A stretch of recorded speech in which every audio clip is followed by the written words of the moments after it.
Alright, so here we are, power off stall demonstration.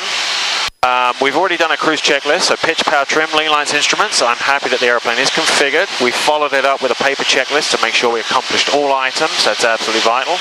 So I'm going to demonstrate a power off stall in the landing configuration. So we're going to do a clearing turn. We'll do a 180-degree clearing turn to the right to check our area. Once we accomplish that and we confirm that we're the only aeroplane in town up here, I'm going to give you the demonstration. What I'll try and do is put Mount Adams off the nose, and we'll use that as our reference for our power off stall.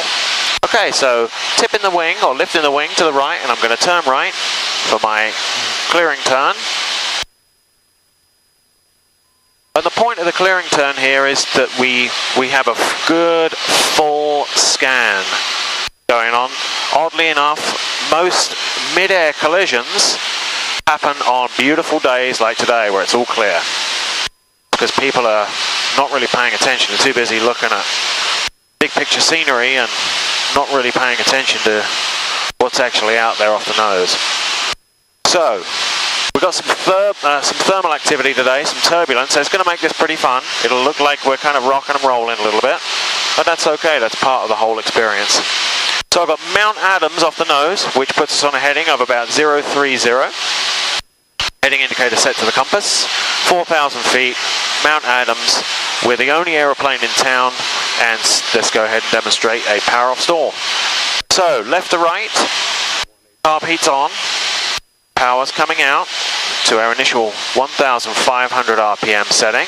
We're going to pitch the nose up to arrest our altitude inside the wide arc, first notch.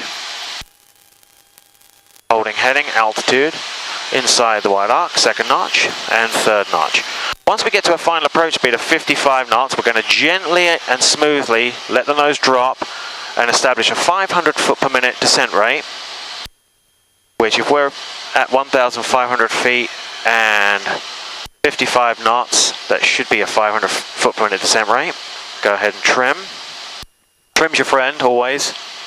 Alright, now it's established, I'll induce the stall. Power comes out, bring the nose up. There's a stall warning horn, still coming up to the full brake. And the full brake power goes in, nose is allowed to drop. First notch of flaps comes out right away. Carb heat, and we're going to pitch for VX. I like round numbers, so in the Cessna 152, VX is 60 knots indicated. The book says 56, but if we're flying that precisely, we're not looking out of the window, which is the point. Positive rate, second notch of flaps. Still pitching for VX, we're pretending we're climbing away from the ground. Positive rate, all the flaps coming out.